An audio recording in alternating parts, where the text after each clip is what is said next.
قرآن پاک نے فرمایا لقد کان فی یوسف و اخوتہ آیات للسائلین.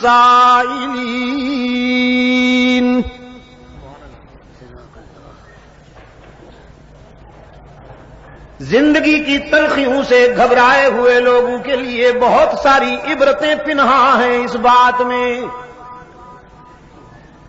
آئیے یوسف اور ان کے بھائیوں کے حالات و واقعات کے آئینے میں اپنا چہرہ دیکھیے.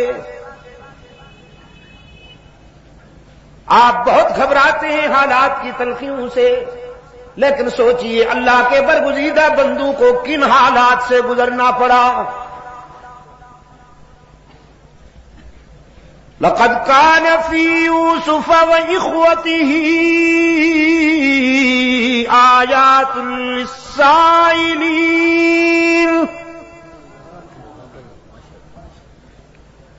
إذ قالوا ليوسف وأخوه أحب إلى أبينا منا ونحن عصبة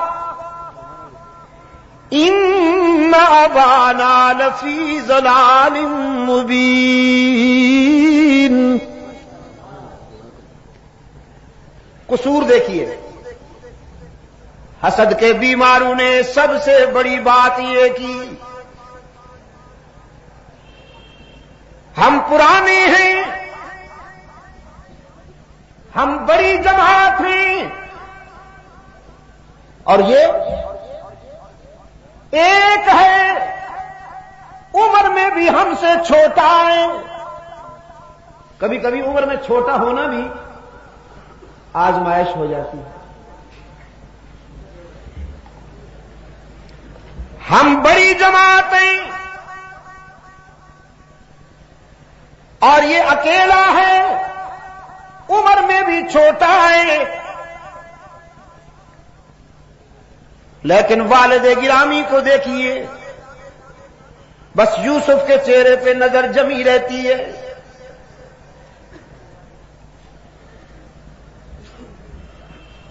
ان سے دامن بچانے کی بس ایک ہی صورت ہے کہ قتل کر دیا جائے اسے، یا دنیا کے کسی ایسے کونے میں پھینک دیا جائے کہ یعقوب یوسف کی صورت ہی نہ دیکھ پائیں.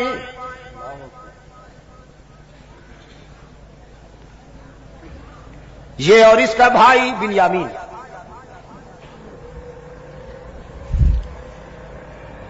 قال قائل منهم لا تقتلوا یوسف. یہ بھی قانون فطرت ہے. جب کسی مظلوم کے لیے دشمنی ہوتی ہے تو دوستی کی کوئی نہ کوئی کرن ضرور روشن ہوتی ہے. میں نے رات بھی کہا تھا، فرعون نے جب حضرت موسیٰ علیہ السلام کے بارے میں یہ ارادہ کیا کہ اسے قتل کر دیا جائے تو آسیہ ساتھ بیٹھی تھی. انہوں نے جرح کی، پرپوزل دیا کہ تمہیں غصہ آ گیا ہے ان پر، وہ تو بچہ ہے ابھی تک، اس کو پھول اور انگارے میں فرق نہیں معلوم. یہاں بھی اسی حلقے سے ایک آواز آئی، قتل کا منصوبہ تو تم نے بنا لیا، لیکن وہ ہاتھ کہاں سے لاؤ گے جو اس چاند سے چہرے پر خنجر چلائیں؟ نہیں کر پاؤ گے، یہ کام نہیں کر پاؤ گے. انسان کتنا ہی سنگ دل کیوں نہ ہو جائے، لیکن ایسے چہرے پہ خنجر کیسے چلا سکے گا؟ یہ بات تم سے بھی نہیں ہوگی. تجویز یہ ہے کنویں میں ڈال دو اسے یا کہیں دور چھوڑ آؤ، راہ چلتے مسافر اٹھا کے لے جائیں گے، تمہاری جان بھی چھوٹ جائے گی، قتل کی شقاوت سے بھی بچ جاؤ گے. اور یہی فائنل ہو گیا، یہی فائنل ہو گیا. محبت کا لبادہ اوڑھ کر والد گرامی کے پاس آئے، حضرت یعقوب علیہ السلام کے پاس آئے. قالوا يا أبانا ما لك لا تأمنا على يوسف وإنا له لناصحون.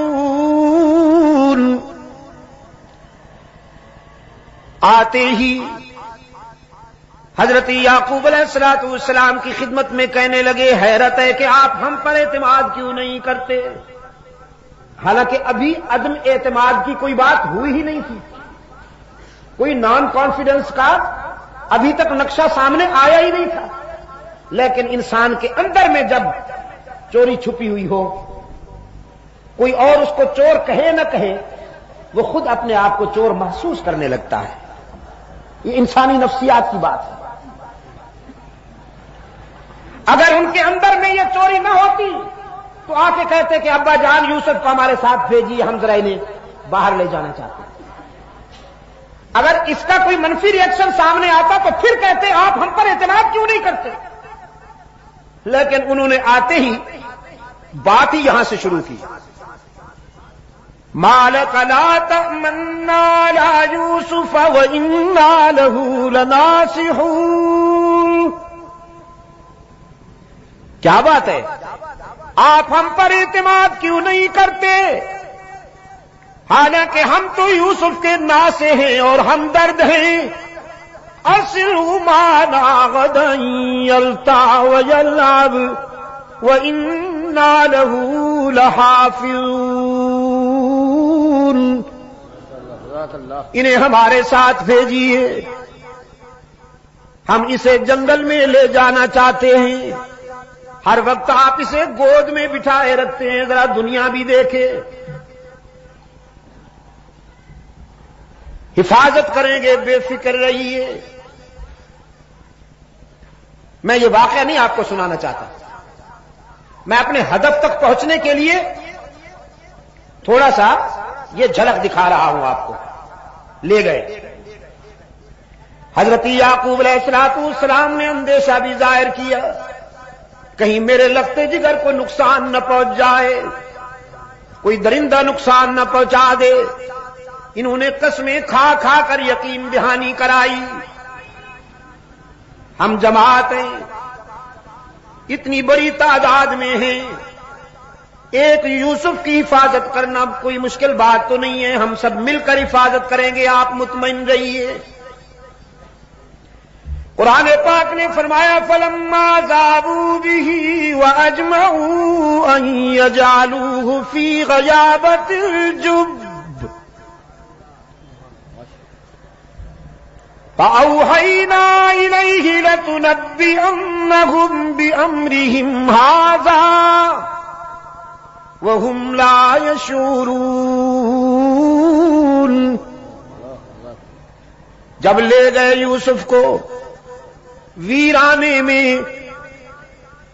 اور اپنے پروگرام کے مطابق یوسف کو کنویں میں ڈالنے کے لیے تیاریاں کرنے لگے، رب العالمین نے فرمایا ہم نے یوسف کے دل میں تسلی اتاری، ہم نے یوسف کے دل میں استقامت اور تقویت کے جوہر بھر دیے کہ دشمن تو بہت ہیں لیکن دوست بہت زیادہ طاقتور ہے. یہ تجھے مٹانا چاہتے ہیں لیکن ہمارا فیصلہ ہے کہ ہم تجھے بلند کریں گے. رات میں یہی کہہ رہا تھا. مکہ والے مٹانا چاہتے تھے اور عرش والے نے بلند کرنے کا فیصلہ کیا تھا. یہاں بھی یوسف علیہ السلام کو مٹانے کا پروگرام بنایا گیا، کنویں میں ڈالا گیا. رب العالمین نے روح الامین کو حکم دیا جاؤ میرے پیغمبر کو اپنی آغوش امانت میں سنبھال لو. باپ کی گود میں بھی اتنا سکون نہ ملا ہو جو تیری آغوش امانت میں یوسف کو میسر آئے. یوسف تو محفوظ ہو گئے. کنویں میں جا کر یوسف پشاور کے بے زبانوں محفوظ ہو گئے. کنویں میں جا کر یوسف تو محفوظ ہو گئے. اور برادری، خون چھپانے کے لیے، جرم چھپانے کے لیے ناٹک رچایا۔ یوسف علیہ السلام کا کرتا اتار لیا تھا، اس پہ خون ملا، مصنوعی خون، کسی جانور کے خون سے وہ کرتا رنگین کیا، پھر اسے لکڑی پہ اٹھا کر علم بنایا۔ کیا بنایا؟ علم بنایا۔ یہ ہتھ کنڈے پرانے ہیں، ہاتھ نئے ہیں۔ ہتھ کنڈے پرانے ہیں، ہاتھ نئے ہیں۔ چوری چھپانے کے لیے یہ ناٹک بہت پہلے ہوا۔ جناب یوسف علیہ السلام کا خون آلود کرتا لکڑی پہ اٹھائے ہوئے، مصنوعی آنسو بہاتے ہوئے، چیختے چلاتے ہوئے، قرآن کی زبان میں شام غریبہ مناتے ہوئے حضرت یعقوب علیہ السلام کی خدمت میں آئے۔ قرآن کہتا ہے وَجَاءُوا أَبَاهُمْ عِشَاءً يَبْكُونَ،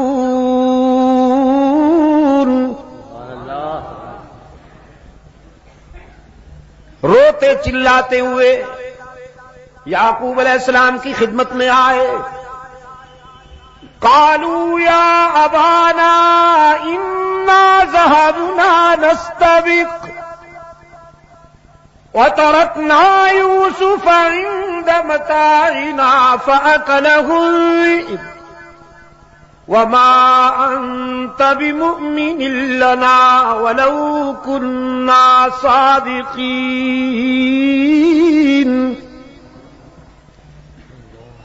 اپنی کہانی بیان کی۔ ابا جان خطرہ یہ ہے کہ آپ ہماری بات مانیں گے نہیں، حالانکہ ہم محب اور سچے لوگ ہیں، محب اور سچے لوگ ہیں۔ انا ذهبنا نستبق وتركنا يوسف عند متاعنا فأكله الذئب، ہم یوسف کو لے گئے ویرانہ میں، ہم تو کھیلنے میں لگ گئے، بھیڑیا کم بخت آیا کھا گیا ہمارے بھائی کو۔ کیا کرتے ہم، پتہ ہی نہیں چلا۔ قرآن کریم نے فرمایا اپنے دعوے کے ثبوت کے طور پر وہ کرتا پیش کیا حضرت یعقوب علیہ السلام کی خدمت میں۔ وَجَاءُوا عَلَىٰ قَمِيصِهِ بِدَمٍ كَذِبٍ، جناب یعقوب علیہ السلام کے سامنے جب یوسف کا کرتا پیش ہوا تو بڑے غور سے دیکھا کرتے کو، ہر جانب سے، ہر زاویے سے اسے پرکھا، فرمانے لگے کوئی پڑھا لکھا بھیڑیا تھا، قوم کا فارغ التحصیل، کوئی آیت اللہ قسم کا بھیڑیا تھا نا، میرے بیٹے کو تو کھا گیا، لیکن کرتے پہ ایک بھی دانت نہیں لگا، ناخن بھی نہیں لگا، یہ تو کسی طرف سے پھٹا ہوا ہی نہیں ہے۔ کوئی کوالیفائڈ بھیڑیا تھا، پڑھا لکھا بھیڑیا تھا، شاید اس نے پہلے کرتا اتار کے رکھ دیا ہوگا، پھر میرے بیٹے کو کھا گیا ہوگا، اس کے بعد پھر خون ملا ہوگا۔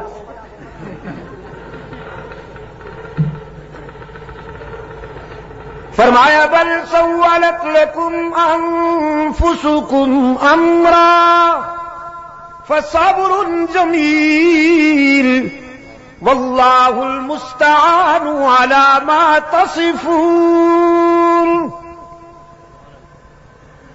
سمجھ گئے ساری کہانی؟ فرمانے لگے تمہارا منصوبہ معلوم ہوتا ہے، یہ سب ناٹک رچا رہے ہو، لیکن میری سنو، اپنے بیٹے سے متعلق یہ دل خراش اور دردناک خبر سننے کے باوجود میں تمہاری ماتمی کاروائیوں میں شرکت نہیں کروں گا، میں تو صبر کا دامن نہیں چھوڑوں گا۔ فصبر جمیل واللہ المستعان علی ما تصفون۔ میں اللہ سے ہی مدد مانگتا ہوں، وہی میرے لخت جگر کا نگہبان ہے اور حفاظت کرنے والا ہے۔ رات بھی بات یہاں آئی تھی، اتفاق سے آج بھی پھر اسی موڑ پہ آ گئی۔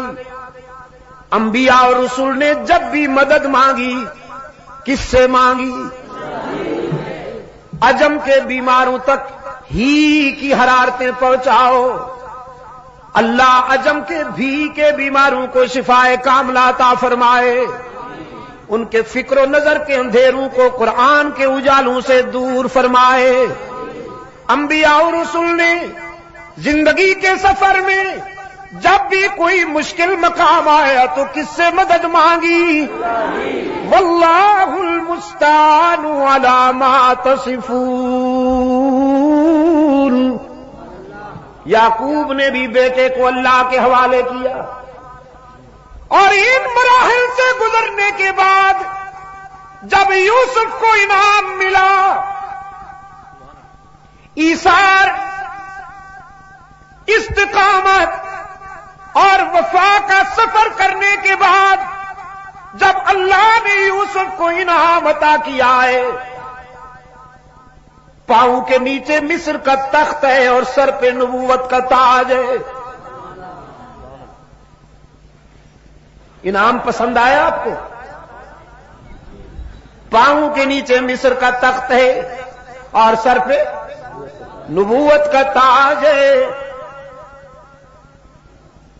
روحانی طور پر بھی صاحب اختیار ہیں اور مادی نقطۂ نظر سے بھی صاحب اقتدار ہیں۔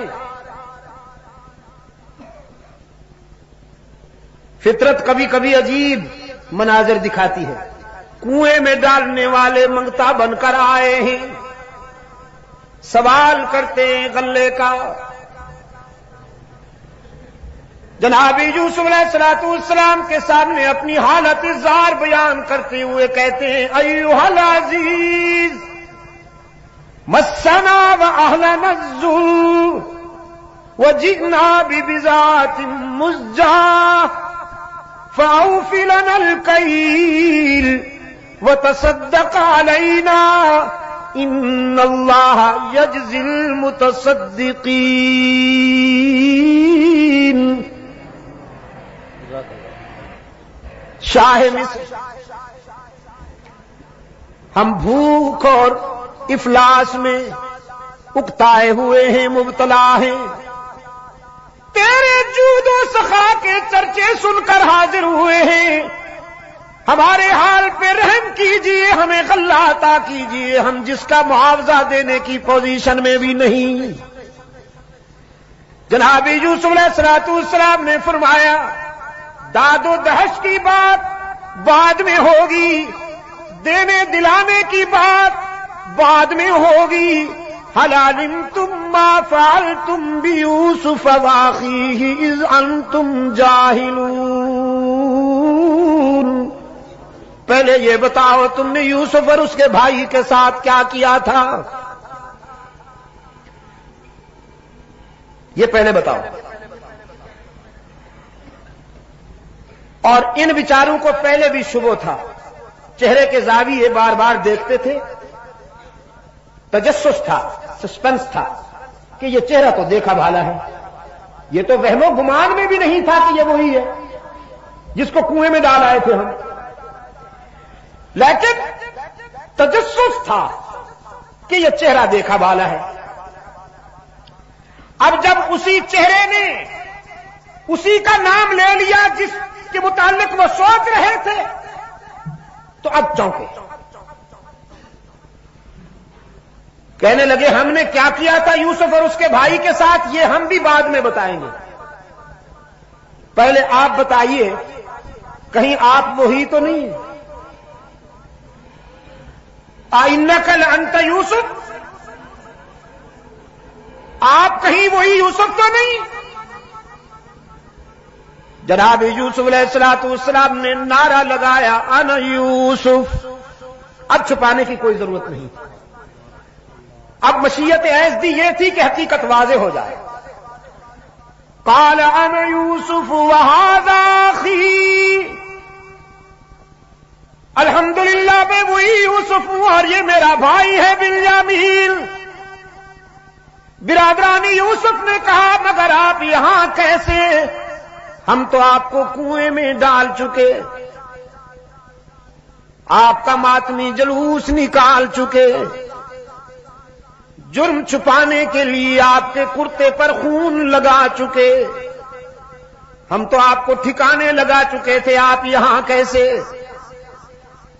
سیدنا یوسف علیہ نبینا علیہ تسلیم نے فرمایا قد من اللہ علینا، یہ میں آپ کے دل کی گہرائیوں میں اتارنا چاہتا ہوں۔ یہاں اپنے دادے کا نام نہیں لیا، باپ کا نام نہیں لیا، تم تو مجھے مٹانا چاہتے تھے لیکن جانتے ہو میں کس کا پوتا ہوں، جانتے ہو میرا باپ کون ہے، نہ دادے کا نام لیا نہ باپ کا، اور اگر لے بھی تو دادا ابراہیم ہے، باپ یعقوب ہے۔ دادا وہ ہے جس کی نسل سے کم و بیش 14,000 انبیاء پیدا ہوئے، ابراہیم علیہ السلام کی نسل سے کم و بیش 14,000 انبیاء پیدا ہوئے اور انہی کی نسل سے رحمت عالم صلی اللہ علیہ وسلم آئے، لیکن یوسف کی زبان پر دادے کا نام بھی نہیں آیا، باپ کا نام بھی نہیں آیا۔ کیوں؟ کہ مشکلات میں کام آنا نہ دادے کا منصب ہے نہ باپ کا، مشکلات میں کون کام آیا کرتا ہے؟ جزاکم اللہ۔ مشکلات و مصائب میں کام آنے والا کون؟ پشاور کے روشن ضمیروں، مشکلات و مصائب کے گرداب میں، مصائب کے بحر زخار میں الجھے ہوئے سفینوں کو کنارے لگانے والا کون؟ یعقوب نے جب پکارا تو کسے؟ یوسف کے لبوں پہ نام آیا تو کس کا؟ پھر جب